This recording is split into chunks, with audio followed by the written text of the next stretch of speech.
Hello friends, आप सभी का स्वागत है। तो आज की वीडियो में हम बात करने वाले हैं बिहार दरोगा एसआई पीटी के एग्जाम में पूछे जाने वाले 50 अति महत्वपूर्ण प्रश्नों के बारे में, जो कि फ्रेंड्स सारे प्रश्न आपके बीपीएससी पैटर्न पर आधारित रहेंगे।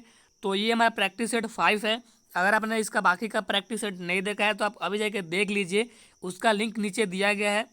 और हमारे चैनल पर डेली आपको अंतिम के दिनों के लिए रामबाण साबित होने वाले प्रश्नों की तैयारी कराई जा रही है, यानी कि ऐसे प्रश्न जो आपको वर्दी दिला सकते हैं, यानी कि ऐसे प्रश्न जो आपके परीक्षा के नज़रिए से बहुत ही महत्वपूर्ण साबित हो सकते हैं, केवल उन्हीं प्रश्नों को लिया जा रहा है। तो चलिए वीडियो को स्टार्ट करते हैं। और एक बात फ्रेंड्स कि अगर आप ऑनलाइन टेस्ट भी लगाना चाहते हैं तो आप बिल्कुल फ्री में हमारे व्हाट्सएप ग्रुप के साथ जुड़ के आप वहाँ से टेस्ट लगा सकते हैं। तो चलिए वीडियो को स्टार्ट करते हैं। तो गाइज पहला प्रश्न हमारा ये बनता है कि रेणुका झील जो भारत में रामसर आर्द्रभूमि क्षेत्र के अंतर्गत आता है का संबंध किस राज्य से है। तो ऑप्शन नंबर बी आपका बिल्कुल करेक्ट आंसर हो जाता है कि उसका संबंध हिमाचल प्रदेश से है। अगला प्रश्न देखते हैं, निम्नलिखित में से किस ट्रॉफी या कप का संबंध फुटबॉल खेल से नहीं है। तो ऑप्शन नंबर ए आपका करेक्ट आंसर हो जाता है कि मेयर्स कप का संबंध फुटबॉल खेल से नहीं है। और बाकी का जो है डूरंड कप या रोवर्स कप या आशुतोष कप, तो इन सभी का संबंध फुटबॉल खेल से है। अगला प्रश्न देखते हैं, ओलंपिक ध्वज यानी कि ओलंपिक फ्लैग को सर्वप्रथम किस वर्ष फहराया गया था। तो ऑप्शन नंबर ए आपका करेक्ट आंसर हो जाता है कि 1920 ईस्वी को ओलंपिक ध्वज को सर्वप्रथम फहराया गया था। अगला प्रश्न देखते हैं, सूचना क्रांति के जनक के रूप में किसे जाना जाता है। तो ऑप्शन नंबर ए आपका करेक्ट आंसर हो जाता है कि ऑर्थर सी क्लर्क को सूचना क्रांति के जनक के रूप में जाना जाता है। अगला प्रश्न देखते हैं, किस संविधान संशोधन के तहत राष्ट्रपति के निर्वाचन मंडल में केंद्र शासित प्रदेश दिल्ली तथा पुदुचेरी के निर्वाचित सदस्यों को भी शामिल किया गया है। तो ऑप्शन नंबर सी आपका करेक्ट आंसर हो जाता है कि 17वां संविधान संशोधन के तहत राष्ट्रपति के निर्वाचन मंडल में केंद्र शासित प्रदेश दिल्ली तथा पुदुचेरी के निर्वाचित सदस्यों को भी शामिल किया गया है। ऑप्शन नंबर सी आपका करेक्ट आंसर हो जाता है। और एक बात फ्रेंड्स कि अगर आप ऑनलाइन टेस्ट भी लगाना चाहते हैं बिल्कुल फ्री में, तो आप हमारे व्हाट्सएप ग्रुप के साथ जुड़ सकते हैं, उसका लिंक नीचे दिया गया है। अगला प्रश्न देखते हैं, लोकसभा के बैठक को गढ़पूर्ति के अभाव में स्थगित करने का अधिकार किसे है।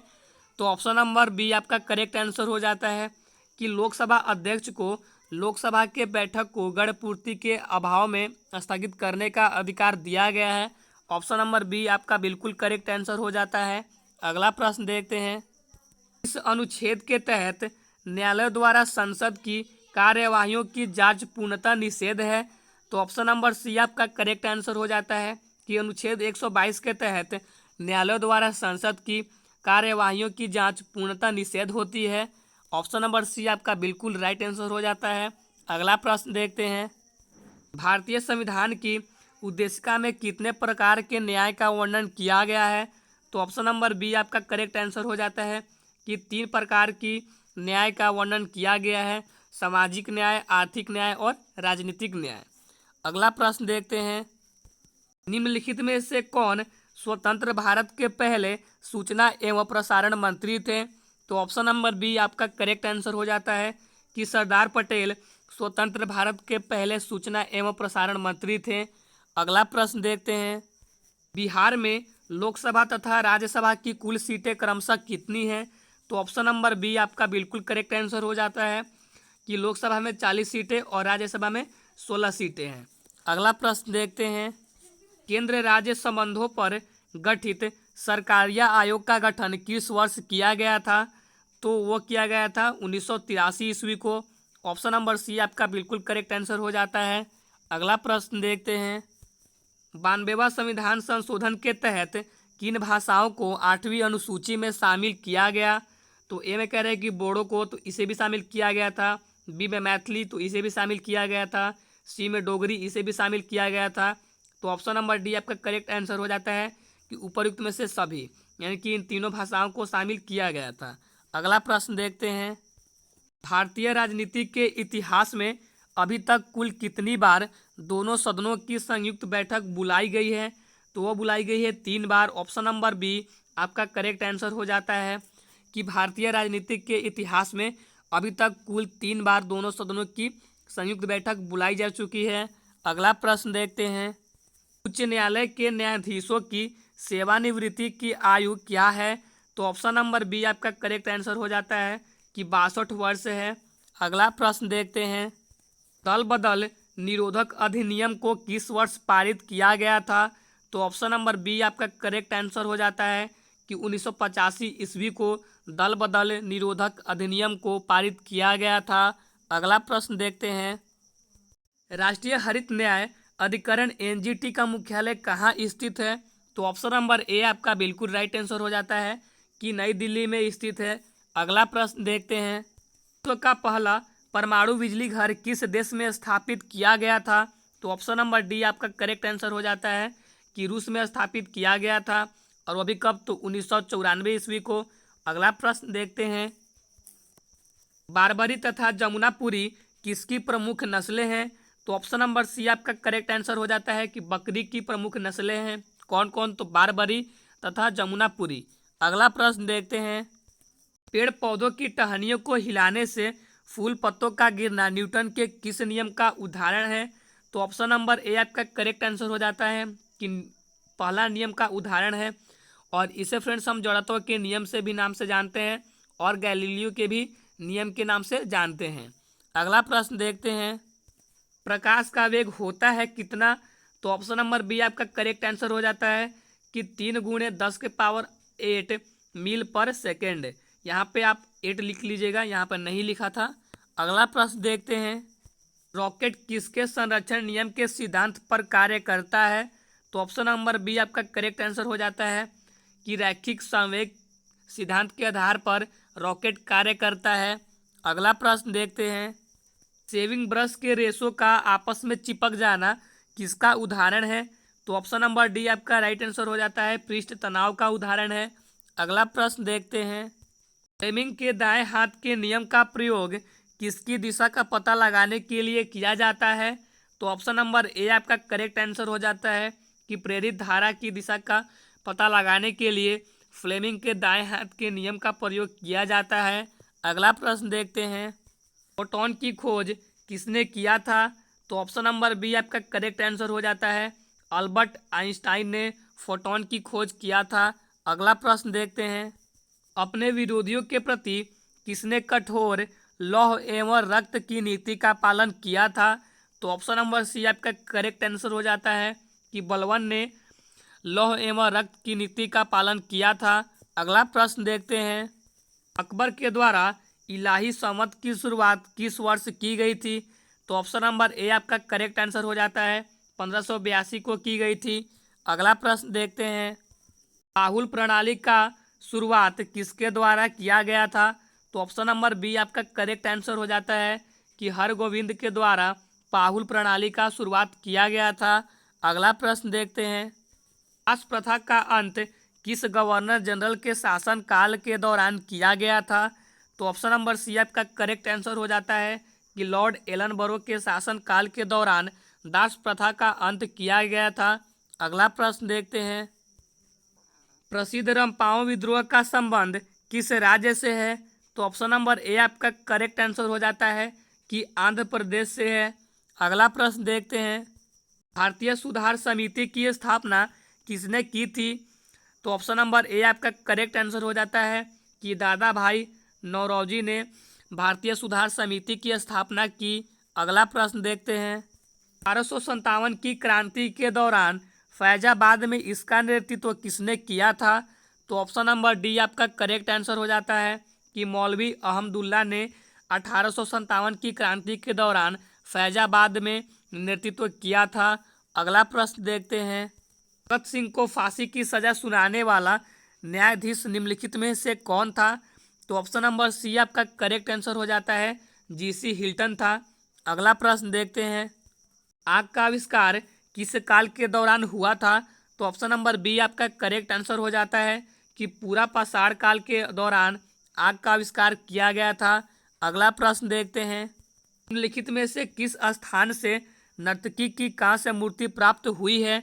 तो ऑप्शन नंबर सी आपका करेक्ट आंसर हो जाता है कि मोहनजोदड़ो से नर्तकी की कहाँ से मूर्ति प्राप्त हुई है। ऑप्शन नंबर सी आपका करेक्ट आंसर हो जाता है। अगला प्रश्न देखते हैं, प्रसिद्ध राजवैद्य जीवक किसके दरबार में रहते थे।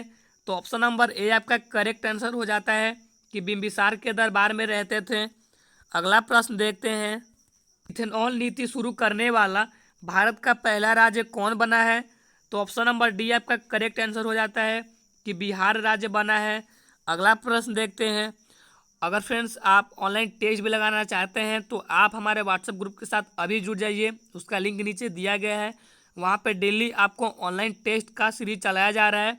तो चलिए अगला प्रश्न देखते हैं, हाल ही में किस भारतीय अभिनेता को फिल्म अकादमी पुरस्कार 2021 से सम्मानित किया गया है।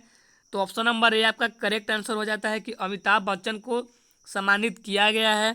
अगला प्रश्न देखते हैं, देश ने ब्रह्मोस क्रूज मिसाइल सहित रक्षा सामग्री की आपूर्ति के लिए भारत के साथ एक समझौते पर हस्ताक्षर किया है। तो ऑप्शन नंबर डी आपका करेक्ट आंसर हो जाता है कि फिलीपींस ने। अगला प्रश्न देखते हैं, ही में की गई घोषणा के अनुसार भारत का पहला भूतापीय विद्युत परियोजना किस केंद्र शासित प्रदेश में स्थापित किया जाएगा। तो ऑप्शन नंबर बी आपका करेक्ट आंसर हो जाता है कि लद्दाख में स्थापित किया जाएगा। अगला प्रश्न देखते हैं, भारत का पहला स्वदेशी 9 mm मशीन पिस्तौल को किसने विकसित किया है। तो वह किया है डीआरडीओ और भारतीय सेना ने। तो ऑप्शन नंबर डी आपका करेक्ट आंसर हो जाता है कि A+C दोनों। अगला प्रश्न देखते हैं, किस देश ने जनवरी 2021 में ओपन स्काई संधि से अपना संबंध तोड़ने की घोषणा की है।